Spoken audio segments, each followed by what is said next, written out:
안녕하세요.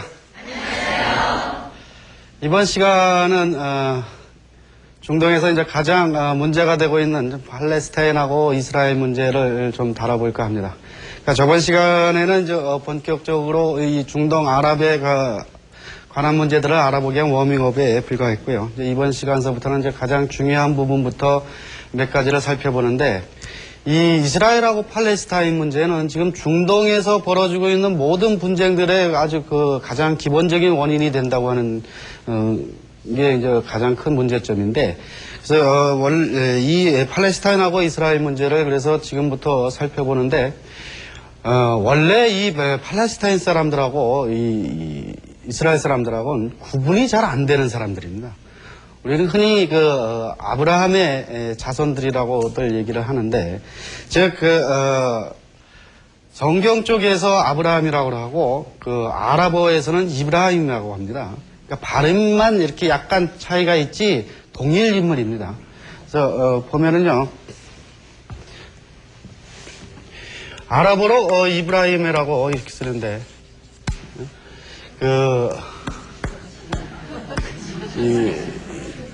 한국말로는 뭐 아브라함이지만 이 아브라함한테 자손이 있습니다.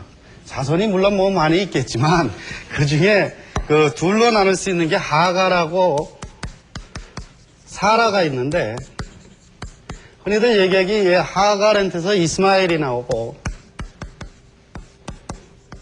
그 다음에 이 사라한테서 이삭이 나오게 되죠. 같은 형제입니다. 같은 형제들인데, 혹시 이 부분을 처음 들으시는 분들은 의아해 하실 분들도 있어요. 왜냐하면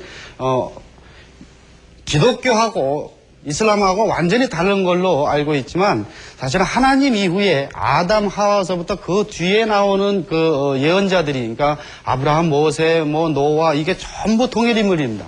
똑같아요. 단 발음만 약간씩 차이가 있는데, 우리가 아브라함이라고 하는 인물은 이브라임이고, 모세는 무사라고 하고, 그런 차이점만 있지 동일 인물로 예수님까지도 같습니다. 단 이슬람은 예수님 이후에 무함마드가 한 명 더 있습니다. 시기적으로 보면 그 차이점이에요. 물론 이제 그 안에 여러 가지 교리적인 부분은 좀 차이가 있지만, 그건 나중에 이제 그 부분들이 나왔을 때 차차 설명을 드리겠습니다만은, 이 아브라함 밑에서 하갈 밑에 나오는 이스마엘, 그 다음에 사라 밑에 나오는 이삭인데, 이 이삭이 기독교 쪽으로 가고, 그 다음에 이 이스마엘 쪽이 이제 이슬람 쪽으로 갔다고 흔히들 얘기들을 합니다. 근데 이게 이슬람 교리적인 면에서 특별한 의미를 차지하지는 않고요. 단 이 부분에서 이 두 같은 형제에서 나왔다고 생각되는 이 민족들이 싸움을 하는데 지독하게 싸웁니다. 이게 문제입니다. 원래 형제들끼리 의가 상하면은 남하고 싸우는 것보다 더 지독하게 싸우죠. 여기도 똑같습니다. 근데 이 사람들이, 그러니까 이 역사를 얘기하면 상당히 긴 거, 이 아브라함 시대에서부터 시작이 되니까 상당히 긴데, 이게 처음부터 이랬던 것은 물론 아니고요.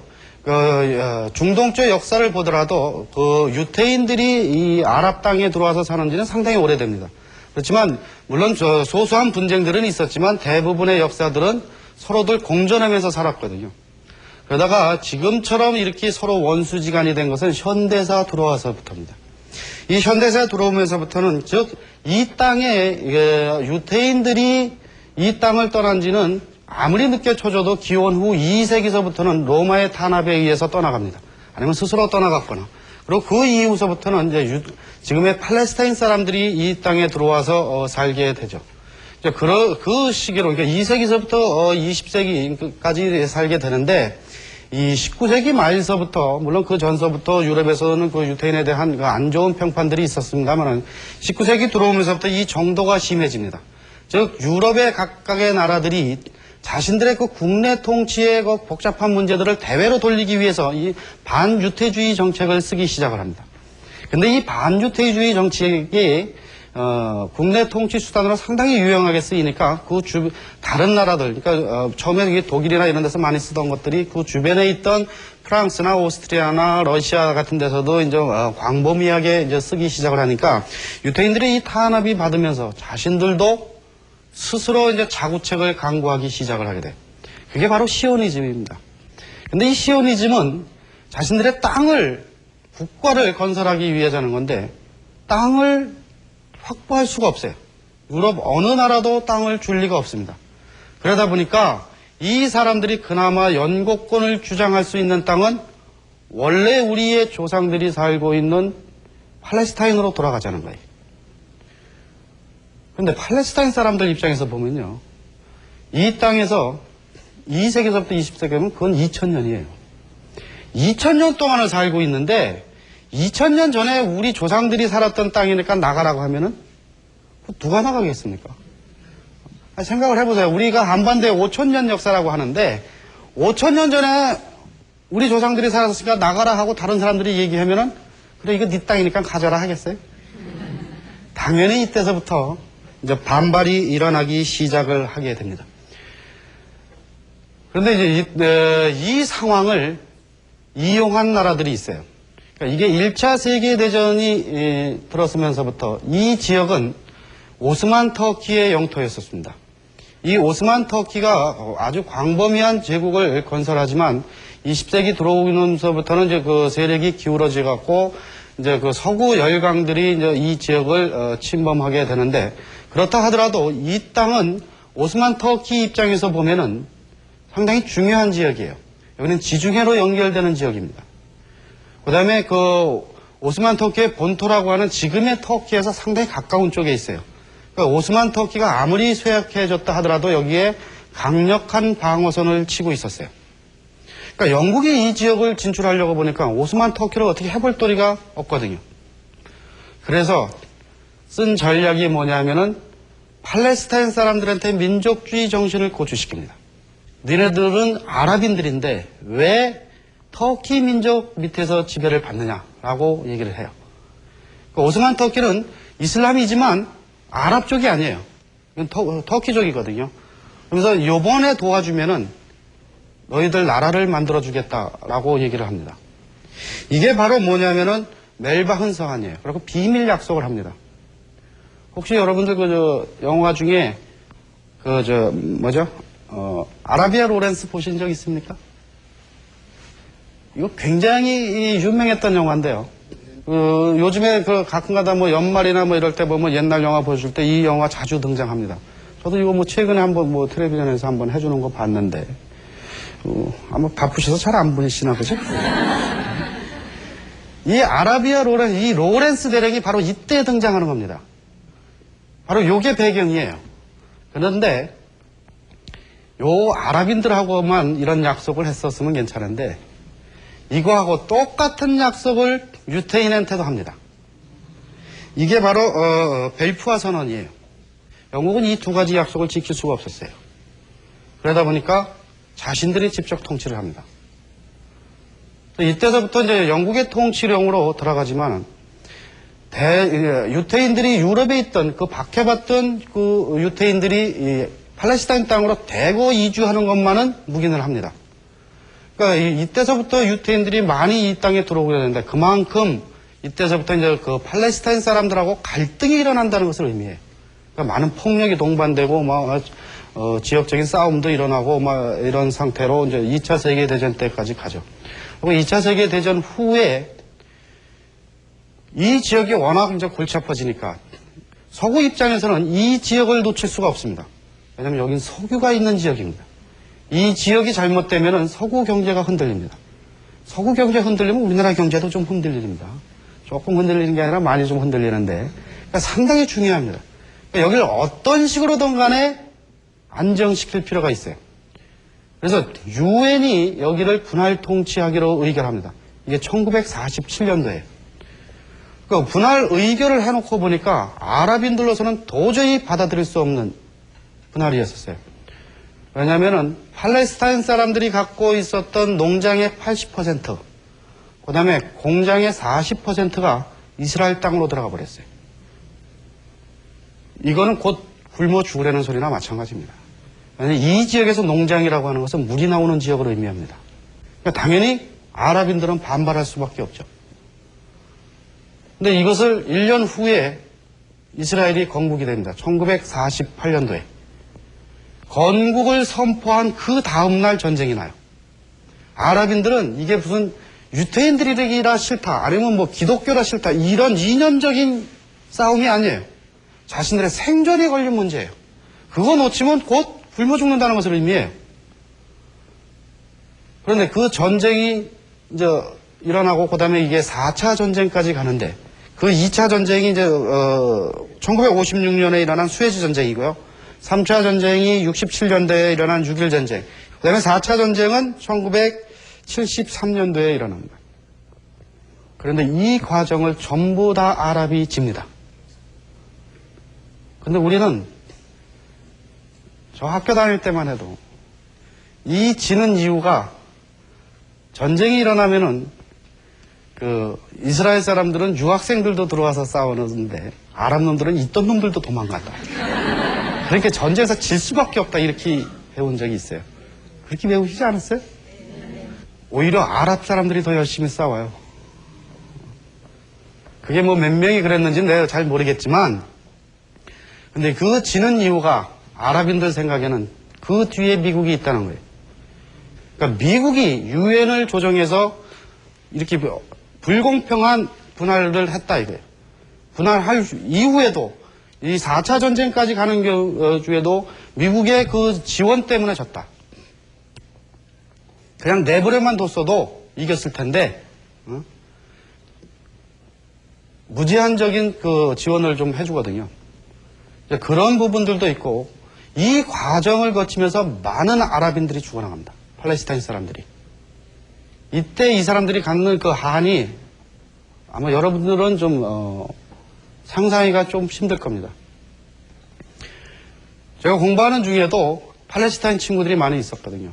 근데 그 친구들 중에 실제로 그 이스라엘 경찰들한테 맞았고 이렇게 한쪽이 불구가 된 그런 친구도 있어요. 그리고 그거 아니더라도 그 팔레스타인 친구들한테 물어보면은 자신들의 가족이나 아니면 친척이라도 꼭 한 명 이상씩은 들어있어요. 그러니까 굉장히 광범위하게 피해를 보고 있다는 소리예요. 그러니까 이스라엘 건국 이후에 지금까지 한 50여 년 되는데 이 50년 동안 너무나 많은 사람들이 죽었다는 거예요. 그러니까 그 한이 굉장히 쌓이고 있는데 제가 하루는 그 기숙사에서 그 자고 있는데 제 방에 비디오가 있었습니다. 비디오하고 텔레비전이. 왜냐면 그 외국인들은 처음 가면 이게 언어가 딸리니까 그 언어를 이제 빨리 익히기 위해서 이제 그 주로 텔레비전이나 아니면 그 비디오 테이프를 빌려서 그걸 몇 번씩 이렇게 돌려서 보고 막 그러거든요. 그래서 그 이제 그 프레임만 되는 비디오가 하나 있었습니다. 그 중고를 하나 사갖고. 그게 이제 유학 가서 한 3, 4년 정도 됐을 때예요. 그래서 아랍을 이제 내가 어느 정도는 안다라고 스스로 자부하고 있을 텐데 하루는 그 팔레스타인 친구가 와서 비디오를 좀 봐도 되겠냐고 그러더라고. 그래서 봐라. 그래서 나는 피곤해갖고 이제 자고 있는데 뭔 대인가 하고 이렇게 잠깐 이렇게 보니까 그쪽 유적에 관한 것들이에요. 이 팔레스타인 쪽이나 이 중동 그 유프라테스강, 티그리스강 쪽에는 보면은 고대 문명 발상지이기 때문에 그 유명한 그 유적들이 굉장히 많습니다. 그게 이제 물론 이슬람하고 상관없는 것들도 많이 있지만 그 이슬람 이후에 그 건설된 것들도 굉장히 많거든요. 그래서 나는 재미가 없으니까 봐라. 그래서 그냥 잤거든요. 한참 자는데 막 우는 소리가 들려요. 그래서 깜짝 놀라갖고 뭐 왜 그러나 하고 이렇게 보니까 그 텔레비 보면서 울고 있더라고요. 그래서 내용이 뭐 드라마냐 그리고 이렇게 보니까 그거 안에 아까 그 테이프예요. 그래서 이거 왜 그러는 거야? 그래서 막 왜 그러냐 하면서 말리려고 그러니까 이제 그 옆에가 그냥 내버려 두라 그러더라고요. 이 우는 게 그냥 적당히 이렇게 눈물을 흘리는 게 아니라 진짜 통곡을 하더라고요. 굉장히 슬프게.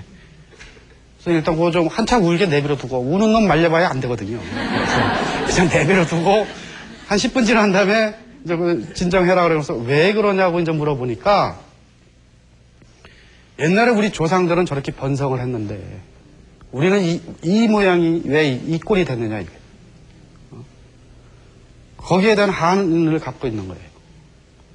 근데 그 테이프에서 그런 내용을 전혀 비춰주지도 않았는데 그걸 보고 스스로 그렇게 느껴요. 저 땅을 우리가 다 뺏겼다 이게. 그래서 내가 그때 느낀 게 뭐냐면, 내가 아랍을 이제 어느 정도 안다고 생각을 했는데, 이 사람들의 한이라고 하는 것이 책으로 공부할 부분이 아니구나. 이 사람들하고 직접 참여를 안 해보고는 도저히 느낄 수 없는 그런 한이 있다는 것을 그때 절감했어요. 그런데 이런 핍박을 당하다 보면 당연히 이 팔레스타인 사람들도 거기에 대한 자구책을 강구하게 됩니다. 그 자구책으로 나온 게 뭐냐 하면은 여러 가지 단체가 있지만 그 중에 대표적인 게 피에로예요. 이 피에로를 이제 아라파트가 만들어서 있게 되는데 64년서부터 72년도까지 요르단에 그 본부를 두고 있었어요. 그래서 이제 이스라엘하고 계속적인 게릴라전이나 뭐 이런 걸 해서 있었는데 72년도에 어떤 사건이 생기냐면은 지금은 죽은 왕입니다만은 그 요르단 그 전 왕 후세인 왕 시절인데 후세인 왕 암살 음모 사건이 있었어요. 근데 여기에 팔레스타인 사람들이 그 연루됐다는 것이 밝혀짐을 해갖고 대대적으로 탄압을 받기 시작을 합니다. 이 요르단은 그 팔레스타인 그 사건에 왜 민감하게 반응을 하느냐면은 그 요르단 국민의 한 60% 정도가 그 원적이 팔레스타인 사람들이에요. 그러니까 직간접적으로 아주 밀접하게 관련이 돼 있어요. 그러니까 팔레스타인에서 무슨 사건이 날 때마다 막 요르단이 국내 정치가 막 요동을 치거든요. 그러니까 이때 암살 음모 사건에 관련된 것이 팔레스타인이다 해갖고 이제 무자비한 탄압을 받게 돼서 이제 베이루트로 옮기게 됩니다. 이 베이루트로 옮겨서 이제 82년도까지 즉 10년간을 있게 되는데 82년도에 어떤 사건이 일어나냐면 이제 이때까지 계속적으로 이제 아까 말씀드린 대로 이스라엘의 어떤 공격의 강도가 굉장히 세집니다. 이 팔레스타인 사람들이 테러를 한 걸 보면 일종 주기가 있어요. 이렇게 자신들이 당하는 것이 서구 언론에 한 번도 보도되는 적이 없어요. 그 사람들의 얘기는. 실제로 그러니까 언론에서 침묵을 하면은 이 이스라엘의 강도가 세진다는 겁니다. 그러니까 그것을 밖으로 이슈화 됐을 때 그 이스라엘의 공격이 강도가 약해지거든요. 이때마다 테러를 해요. 그러니까 이때의 테러의 성격은 자신들의 그 억울한 심정을 밖에다가 알릴 기회로 삼기 위해서 하는 테러들이에요. 실제로 이런 테러들에서는 사람들이 그렇게 많이 죽지는 않았어요. 그렇다고 해서 테러가 정당화되는 건 아니에요. 테러라고 해서 애꿎은 민간인들이 죽어난다고 하는 것은 어떠한 이유가 있던 간에 그건 정당화될 수 없어요.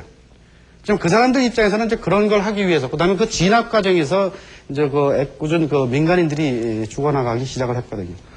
그러다가 이 82년도에 이스라엘이, 공격을 좀 아주 정도가 심하게 합니다. 근데 이때 이스라엘 군인들이 그 난민촌을 공격합니다. 여기는 군인들이 없는 지역이에요. 그것도 야밤에 들어가서 무차별 사격을 합니다. 그리고 아예 난민촌을 폐쇄시키기 위해서 그 우물을 폐쇄시켜버려요. 왜냐면 물이 없으면 곧 그 동네 폐쇄입니다. 그러니까 이때는 좀 해도 넘어간다 했고 이제 서구 언론에서 막 굉장히 이제 보도가 되고 비난의 여론이 많이 되기 시작을 할 때입니다. 실제로 피에로가 여기서 심각한 타격을 받습니다. 근데 피에로가 그럼 이제 다른 나라로 옮겨가야 되는데 아무도 받아주는 데가 없어요.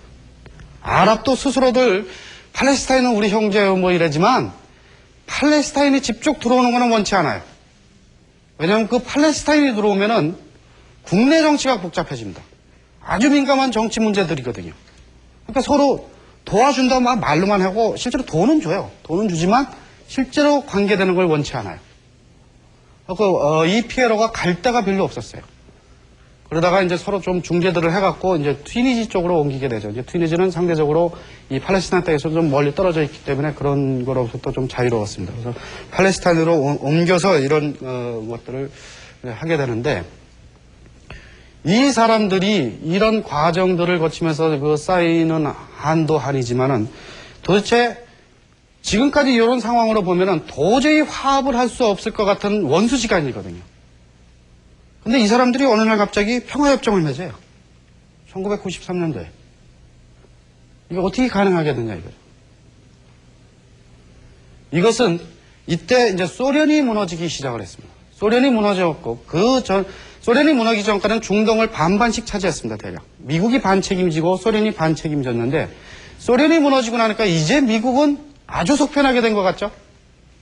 그죠? 혼자서 다 할 수 있으니까. 근데 미국이 머리가 아파지기 시작을 해요. 왜냐하면 소련이 감당하던 지역까지 다 자기가 감당을 해야 돼요. 미국은 그럴 능력이 별로 없었습니다. 그 다음에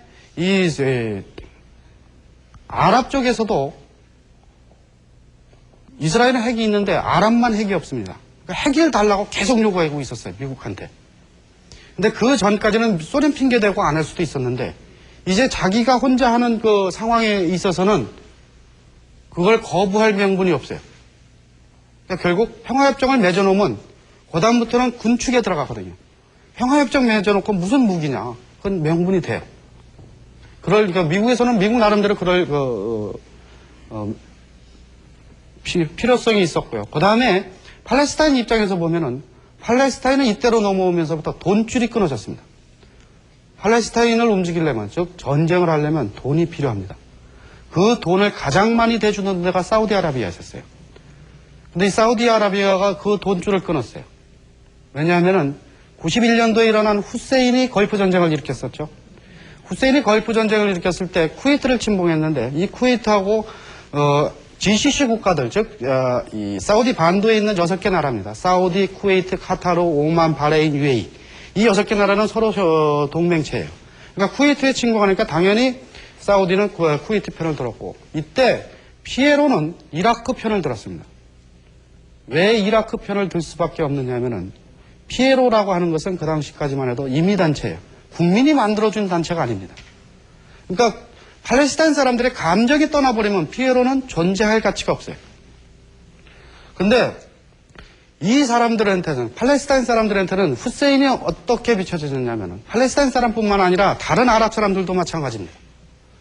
자신들의 정부가 자신들의 감정을 대변해 준 적이 없어요. 근데 후세인이 과감하게 나서서 미국하고 대항한다. 이 부분이 부각되는 거예요. 그 사람들도요, 후세인이 미국하고 전쟁을 하면 저렇게 아주 처절하게 깨질 거라는 거 알아요. 다 알면서도 심정적으로 그걸 지원해주고 싶었던 거예요. 그러니까 정치적으로는 미국 편 들은 데도 있고, 즉 사우디 편을 들은 데도 있고, 이라크 편을 들은 데도 있지만 국민들 감정은 전부 후세인 편이었어요.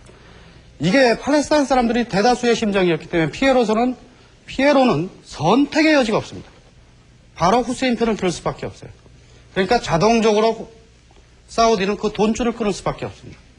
즉 단체를 운영할 돈이 없었어요. 그 다음에 이스라엘 입장에서는 이스라엘도 역시 계속된 이 전쟁 때문에 경제가 안 좋아질 때예요. 그리고 또 하나 심각하게 고려해야 될 때가 뭐 있었냐면은 실제로 이 후세인이 일으킨 걸프 전쟁을 통해서 전쟁의 개념을 바꿀 필요가 있었어요. 후세인이 이스라엘을 향해서 미사일을 쐈거든요. 물론 그걸 중간에서 패트리어트로 요격을 시켰지만요. 근데 지금 당장은 그게 가능할지 몰라도 이게 10년, 20년 흘렀을 때 아랍이 미사일 갖지 말라는 보장은 못해요. 그리고 미국이 실제로 전 세계에 대고 아랍 쪽에다가 미사일을 팔지 말라고는 했지만 그걸 통제할 자신이 없었어요.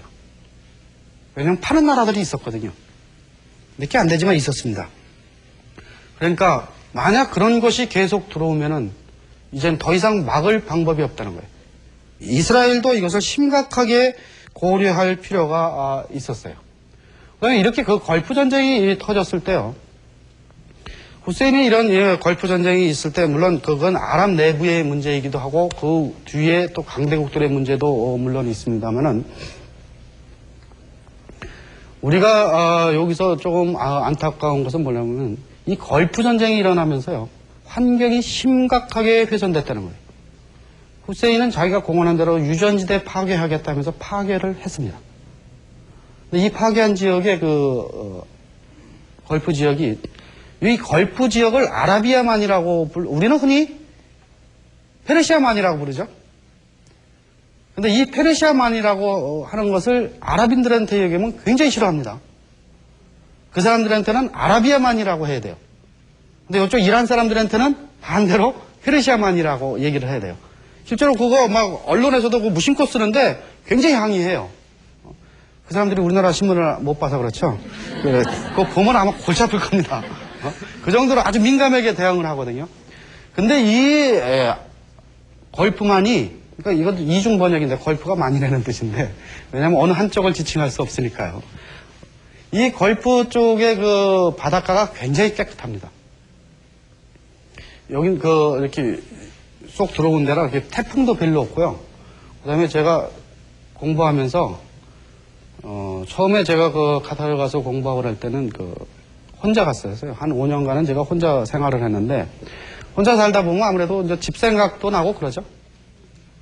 그럼 제가 밤중에 집 생각이 나오면은 그걸 좀 떨쳐버리기 위해서 어딜 가냐면 바닷가에 가요. 근데 흔히들 집 생각 나면 바닷가 간다고들 그러죠. 바닷가 조용한 데서 있고 뭐 그러면. 집 생각 더 나요. 그래서 그다음부터는 그런 바닷가는 안 가고 이 사막 끝에 있는데 이렇게 가면 제가 개발해 놓은 데인데 밤에 가는 이유가 이 후라시를 하나 들고 작사를 하나 들고 갑니다. 밤에 가면요 오징어가 있어요. 오징어가 굉장히 많아요. 그것도 깊이도 안 들어가요. 요 무릎 정도만 들어가서 이렇게 낮에 보면 잘 안 보여요. 오징어 혹시 잡아보셨는지 모르겠는데 그 밤에 이렇게 가서 이렇게 후라시를 비치면 그 형체가 얼핏 비칩니다. 그것도 이렇게 찍어 잡는 거거든요. 근데 우리나라 오징어하고는 조금 달라요. 이렇게 갑오징어인데 그 갑오징어가 굉장히 맛있습니다. 그걸 제가 하룻밤 사이에 보통 잡으면 한 3, 40마리 잡아요. 근데 그 오징어가 커서 그 정도 잡으면 이렇게 푸대자루로 이렇게 아주 완전히 미고 와야 돼요. 그러니까 그것을 잡는 게 문제가 아니라 껍질 벗기는 게 더 힘들어요.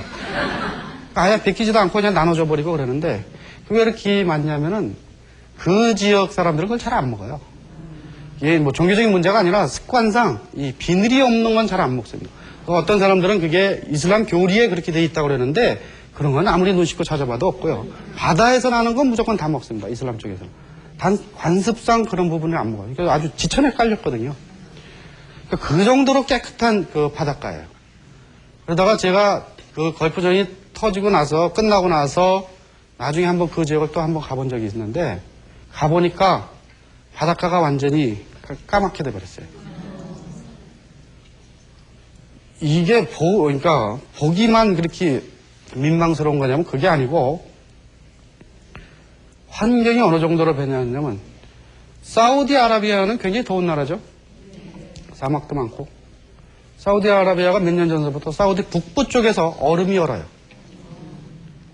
상상도 못하던 일이에요. 물론 그 지역은 좀 산악지대라 조금 이 사막 지역보다 기온이 낮아졌지만 얼음이 얼 정도는 아니었었거든요. 그만큼 환경 파괴가 심하다는 겁니다. 그런데 아무튼 이러한 사건들을 통해서 이 평화가 정착이 되려면 이 사람들 사이에 해결해야 될 게 몇 개 있어요. 그 첫 번째가 동예루살렘 문제입니다. 이 동예루살렘은 유태교한테도 성지이지만 이슬람교도에도 그게 성지예요. 왜 그쪽에서 이렇게 데모 일어나면은 아마 보셨을 거예요. 어떤 모스코 이슬람 사원 앞에서 이렇게 하는 거 있어요. 신문에 많이 나옵니다. 이렇게 돔이 황금색으로 이렇게 돼 있어요. 그게 알-악사라고 하는 사원인데 여기서 무함마드가 하늘로 한번 승천했다 온 사원이에요. 이슬람교에서 세 번째 성지입니다. 거기가. 그러니까 절대 포기할 수 없어요. 그 바로 옆에 또 통곡의 벽이에요. 그러니까 유태인 입장에서도 절대로 포기 못해요. 그러니까 이 지역은 그러니까 서로들 여기를 수도로 삼겠다고 하죠. 그러니까 어느 한쪽에서 그럼 우리가 양보해갖고 우리가 거기 포기하겠다라고 얘기하면은 그 정권은 그날로 망합니다. 그러니까 서로 어느 한쪽으로 몰아줄 수는 없고 그냥 서로 공유하는 쪽으로 가는 수밖에 없는 그런 상황들로 돼 있고요. 그 다음에 팔레스타인 사람들 입장에서 보면은 이 사람들이 사우디로부터의 어떤 지원이 끊어져서 한 것도 있지만 이건 정책적인 결정이고 팔레스타인 사람들의 일반 사람들은 전쟁이 50년 이상이 되니까 이제 지쳤어요. 그리고 먹을 게 없어요. 그러니까 일단 먹을 건 해결해 놓고 해야 되지 않느냐. 이제 그 얘기들을 하는 거예요. 그런데 이 지역에, 그러니까 이 경제를 발전시키려면 많은 돈이 들어가요.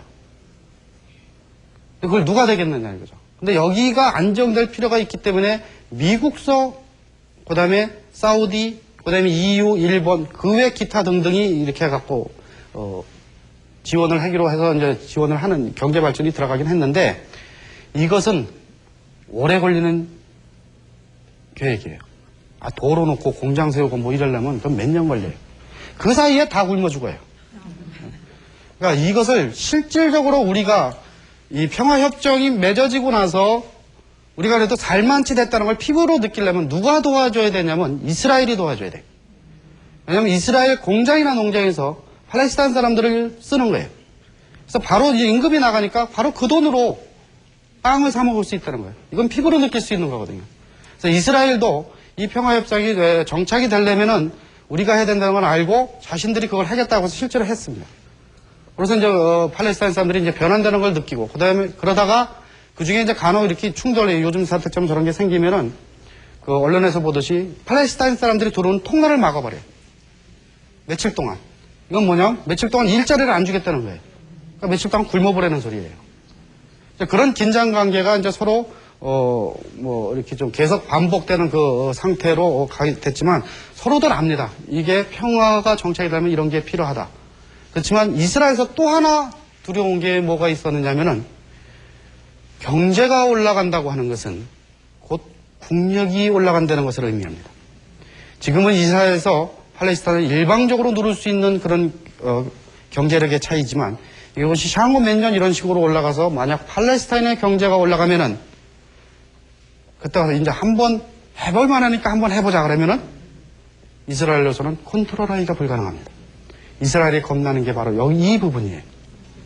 그러니까 미국이 이것을 알고 이스라엘의 안보를 책임질 테니까 걱정 말고 도와주라는 식으로 지금 정책을 피고 있거든요. 그래서 뭐 이제 그쪽으로 갈 것 같기는 합니다. 그래서 우리도 지금 우리는 사실 그동안 이 지역에 오일 쇼크 때 상당한 고생을 했어요. 왜냐하면 그 친이스라엘 정책을 폈기 때문에 이 오일 쇼크가 일어났을 때 그 원유 수급 문제에 굉장한 고생을 했거든요. 그런데 이제 지금 이런 문제들이 해결이 됨으로 해서 이제 중동 쪽하고 그런 문제는 별로 없지만 좀 더 이쪽으로 접근할 필요가 있다는 거죠. 왜냐하면 팔레스타인 같은데요. 경제가 이제 개발이 되기 시작을 했을 때 여기는 아무것도 없는 지역이에요. 다 부서졌거든요. 속된 말로 여기 걸레를 갖다 팔아도 팔 수 있어요. 그 지역을 아주 잘 파악을 해야 무역을 할 수 있다는 소리입니다. 실제로 많이 들어가 있습니다, 지금. 근데 이제 주로 초부기에는 그런 신변 안전의 문제가 있기 때문에 이스라엘 쪽으로 많이 들어가서 이쪽 팔레스타인 쪽 동정을 계속 살피는 식으로 지금 기업 진출들이 많이 되어져 있어요. 근데 지금 이런 상황들을 정리를 해볼 것 같으면요. 이스라엘하고 팔레스타인 사람들이 느끼는 게 완전히 천차만별이래요. 팔레스타인 사람들 입장에서는 지금 용어 자체가 잘못됐다고 얘기를 해요. 즉 이스라엘하고 팔레스타인하고 전쟁이라고 자꾸 표현을 하는데 이게 무슨 전쟁이냐고 얘기를 해요.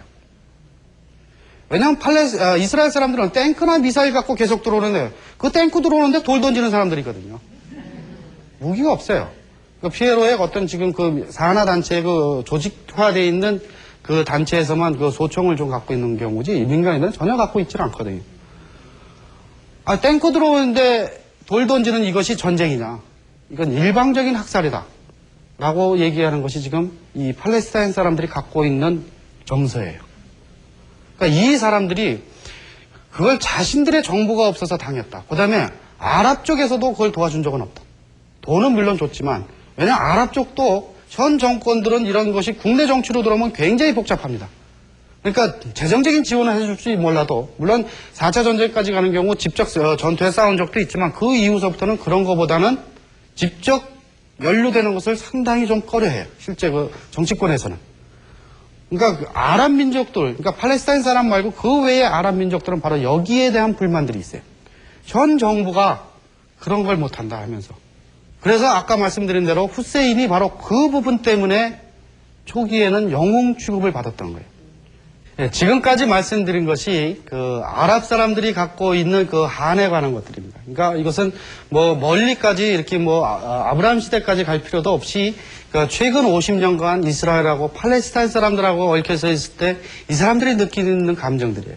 그러니까 이 감정을 이해해야지만 아랍인들이 사람으로 보입니다.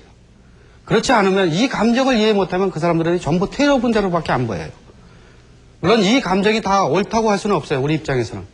그렇지만 이 사람들 입장에서는 그런 한을 갖고 있고 그 한의 연장선상으로 지금 미국 테러 사건이 일어난 겁니다.